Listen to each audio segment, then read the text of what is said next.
চলো আজকের ভিডিওতে আমরা যেটা আলোচনা করব কন্ডিশন ফর ম্যাক্সিমাম এফিসিয়েন্সি। আমরা maximum efficiency of an impulse turbine, দেখো ইম্পালস টারবাইনের আমি তোমাদের আগে বুঝিয়েছিলাম সেখানে ভেলোসিটি প্রোফাইল কি হয় বা ভেলোসিটি ট্রায়াঙ্গেল কি হয়। তোমরা সেই ভিডিওটা দেখো, তারপর এই ভিডিওটা দেখতে এসো, এটা তুমি বুঝে যাবে। বা সেটা না দেখে থাকলেও চলো আমি তুমি বোঝানোর চেষ্টা করি।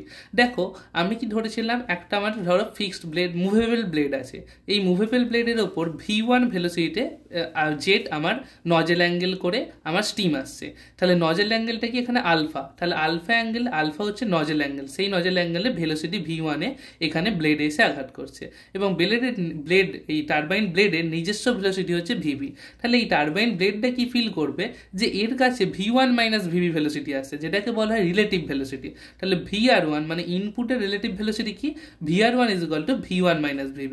তাহলে আমি যদি এটাকে V1 ড্র করি এবং এই V1 এই যে ভেলোসিটিতে এসছে এর দুটো কম্পোনেন্ট পাবো, এই আলফা অ্যাঙ্গেলে এসছে, নজেল অ্যাঙ্গেলে এসছে। এই নজেল অ্যাঙ্গেলে এলে এর দুখানা কম্পোনেন্ট, একটা হরাইজন্টাল কম্পোনেন্ট কি পাবো VW1, যেটা অ্যাকচুয়ালি কি V1 এর কস কম্পোনেন্ট। V1 এর কস কম্পোনেন্ট মানে কি V1 কস আলফা। তাহলে VW1 এর অ্যাকচুয়াল ভ্যালু কত, VW1 এর অ্যাকচুয়াল ভ্যালু হচ্ছে V1 কস আলফা, দেখো আমি এখানে ডিফাইন করেছি। এরপর দেখো V1 এর একটা সাইন কম্পোনেন্ট পাবো, তাহলে V1 এর সাইন কম্পোনেন্ট হয়ে যাবে এই যে VF1। এই VF1 মানে কি, VF1 হলো V1 সাইন আলফা। এবার একে কেন VW1 বলা হয়েছে, একে কেন VF1 বলা হয়েছে আমি আগের ভিডিওতে আলোচনা করেছি, যেটা টারবাইনের, তুমি ভিডিওটা দেখে নিও। তাহলে দেখো এবার আমি কি পাচ্ছি, এবার এই VR1 এই রিলেটিভ ভেলোসিটি হরাইজন্টাল অ্যাক্সিসের সাথে যে অ্যাঙ্গেল ক্রিয়েট করে সেটাকে বলা হয় ব্লেড ইনলেট অ্যাঙ্গেল, যেটা হচ্ছে থিটা। তাহলে থিটা হচ্ছে এখানে ব্লেড ইনলেট অ্যাঙ্গেল। এবার দেখো তাহলে যে ভেলোসিটিটা V1 ভেলোসিটি এখানে এসেছে, তাহলে এই একটা পার্টিকুলার ভেলোসিটি বেরিয়ে যাবে। ধরলাম যে ভেলোসিটি বেরিয়ে যাচ্ছে সেক্ষেত্রে রিলেটিভ ভেলোসিটি যেটা হচ্ছে VR2 আউটপুটের জন্য, মানে যখন বেরিয়ে যাচ্ছে সেটা VR2 ধরলাম, এবং VR2 এই হরাইজন্টাল অ্যাক্সিসের সাথে যে অ্যাঙ্গেল করে সেটাকে বলা হয় ফাই। এই ফাই কি না, ফাই হচ্ছে ব্লেড আউটলেট অ্যাঙ্গেল। যেমন থিটা ছিল ব্লেড ইনলেট অ্যাঙ্গেল, ফাই হচ্ছে blade outlet angle, phi blade outlet angle. তুমি এবার ভাববে যে আমি কিভাবে মনে রাখবো কোনটা ইনলেট অ্যাঙ্গেল, কোনটা আউটলেট অ্যাঙ্গেল, আর কোনটা নজেল অ্যাঙ্গেল, আর কোনটা এক্সিট অ্যাঙ্গেল। দেখো রিলেটিভ ভেলোসিটির সাথে যে অ্যাঙ্গেলগুলো ক্রিয়েট হয়েছে সেগুলো হচ্ছে ইনলেট এবং আউটলেট। ওপর দিকে ইনপুটে যেটা ক্রিয়েট হয়েছে সেটা হয়ে যাবে ইনলেট ব্লেড অ্যাঙ্গেল, যেটা হয়ে গেল থিটা। দেখো রিলেটিভ ভেলোসিটি VR1 এর সাথে হয়েছে, এখানে VR2 ছিল আউটপুট রিলেটিভ ভেলোসিটি, তাহলে এটার সাথে যে অ্যাঙ্গেল ক্রিয়েট হয়েছে সেটাকে বলবো ফাই, সেটা ফাইটা কি না ব্লেড আউটলেট অ্যাঙ্গেল। এবার দেখো এইখানে তাহলে VR2 আছে, তাহলে সিমিলারলি একটা V2 থাকবে, V1 কম্পোনেন্টে ঢুকেছে, V1 ভেলোসিটিতে ঢুকেছে, V2 তে বেরিয়ে যাবে। তাহলে V2 কি হবে, V2 এই হরাইজন্টাল অ্যাক্সিসের সাথে যে অ্যাঙ্গেল ক্রিয়েট করে তাকে বলা হয় বিটা, মানে যে অ্যাঙ্গেলে স্টিমটা বেরিয়ে যাচ্ছে সেটাকে বলছে বিটা। তাহলে বিটা হলো স্টিম এক্সিট অ্যাঙ্গেল, বোঝা গেল। এবার দেখো V1 এর কস কম্পোনেন্ট যেমন VW1 ছিল, তাহলে V2 এর কস কম্পোনেন্ট কি পাবো, V2 এর কস কম্পোনেন্ট পাবো VW2। এবার V2 কোনটা, V2 হচ্ছে এই জায়গাটা, তাহলে এর কস কম্পোনেন্ট মানে কি হবে, শুধুমাত্র এইটুকু অংশটা, এইটুকু অংশটা হচ্ছে VW2। এবার দেখো ব্লেড ভেলোসিটি এই দিকে ছিল VB, আমি যদি উল্টো দিকে ভেক্টর দেখি তাহলে কি হবে, এইটুকু অংশটা হবে এখানকার VB। এই টোটালটা ছিল VW1 মানে কি V1 এর কস কম্পোনেন্ট, আর এইটুকু অংশ হচ্ছে VB। ঠিক আছে, বোঝা গেল। এবার দেখো আমার যেটা এই টোটাল কন্ডিশন ম্যাক্সিমাম এফিসিয়েন্সি জানার আগে তাহলে আমার এফিসিয়েন্সির ফর্মুলা জানতে হবে। এফিসিয়েন্সি কি না, টোটাল পাওয়ার যেটা ডেভেলপ হবে ডিভাইডেড বাই যে ভেলোসিটিতে এসছে সেই ভেলোসিটির জন্য যে কাইনেটিক এনার্জি। টোটাল পাওয়ার ডেভেলপকে যদি আমি PD বলি, বা ডায়াগ্রাম পাওয়ার বলো বা যাই বলো না কেন, সেটা যদি PD বলি, আর কাইনেটিক এনার্জি হয়ে যাবে half M into V1 square. V1 মানে হয়ে যাবে যে ভেলোসিটিতে এসছে, মানে এই V1টা। তাহলে দেখো এবার এই PD সমান কি, PD হচ্ছে FD ইন্টু VB। FD মানে কি, এই ডায়াগ্রাম মানে তোমার যে driving force into blade velocity, সেটা হচ্ছে FD ইন্টু VB। এবার FD সমান কিভাবে, ড্রাইভিং ফোর্স কোনটা, দেখো এখানে এই V1 এর কস কম্পোনেন্ট আর V2 এর কস কম্পোনেন্ট অ্যাকচুয়ালি সাহায্য করছে এই ব্লেডটাকে মুভ করে এগিয়ে যেতে। তাহলে V1 এর কস কম্পোনেন্ট মানে VW1, V2 এর কস কম্পোনেন্ট হচ্ছে VW2। এই দুটোর যে addition with mass into velocity, সেটা করলে আমি পেয়ে গেলাম FD। তাহলে পাওয়ার ইজ ইকুয়াল টু কি পেলাম, FD ইন্টু VB, তার মানে হয়ে গেল VW1 plus VW2 into FB into mass, সেটা হয়ে গেল আমার পাওয়ার। তাহলে এফিসিয়েন্সি কি পেলাম, এফিসিয়েন্সি আমি ভ্যালুটা বসালাম, এখানে পিডির ভ্যালু বসালাম VW1 plus VW2 VB into M dot divided by half MV square, হাফটাকে আমি ওপরে দিয়েছি 2 হিসাবে। তাহলে এম ডট কেটে গেলে আমি পেলাম এফিসিয়েন্সি, যেটা ডায়াগ্রাম এফিসিয়েন্সি অথবা ব্লেড এফিসিয়েন্সি, সেটা is equal to 2 into VW1 plus VW2 into VB divided by V1 square.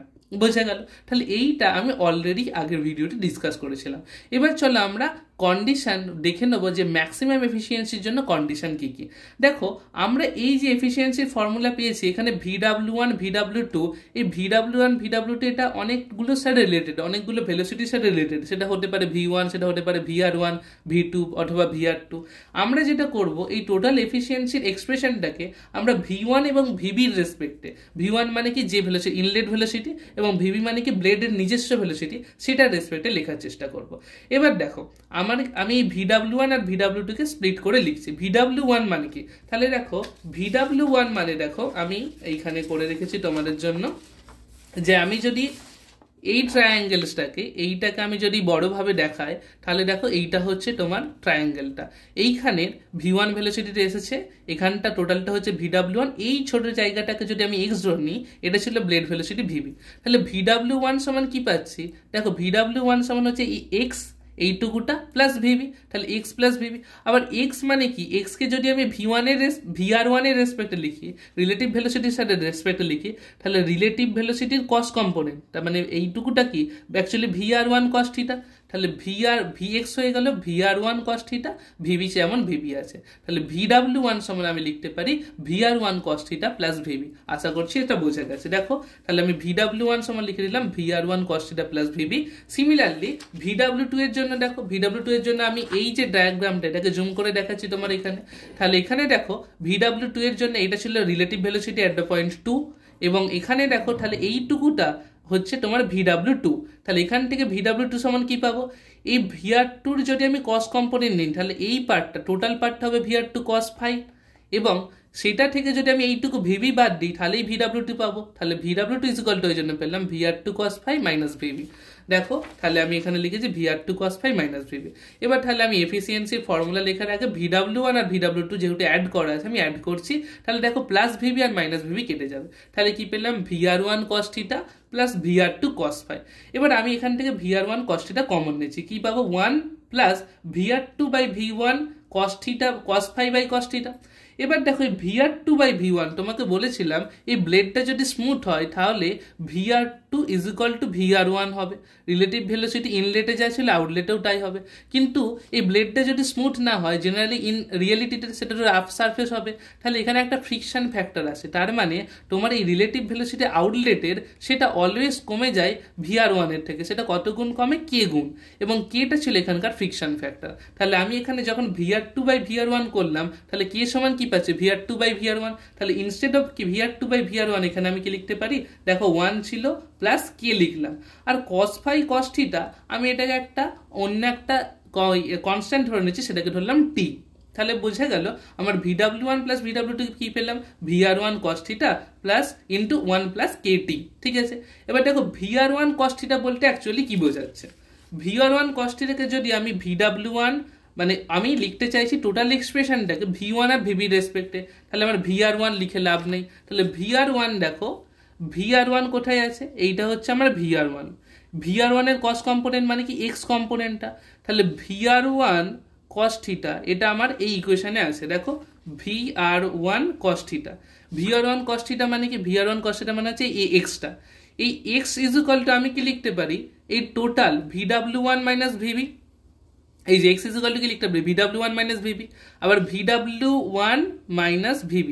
এবার VW1 মানে কি V1 এর cos কম্পোনেন্ট, তাহলে এটা হয়ে গেল V1 cos alpha minus VB, তাহলে VR1 cos theta is equal two পেলাম V1 cos alpha minus VB। দেখো তাহলে V1 cos alpha minus VB, তাহলে দেখো এখান থেকে কি পেলাম V1 cos alpha minus VB, VW1 এর ভ্যালুটা বসিয়ে দিয়েছি, তাহলে VR1 cos থিটার বদলে পেলাম V1 cos alpha minus VB into 1 plus KT। এবার আমি এফিসিয়েন্সির ফর্মুলায় VW1 প্লাস VW2 রাশিটা লিখে দিই, তাহলে 2 ইন্টু VW1 প্লাস VW2 এর বদলে পেয়েছি V1 cos alpha minus VB into 1 plus KT, V1 cos alpha minus VB into 1 plus KT, VB যেমন ছিল ডিভাইডেড বাই V1 স্কোয়ার।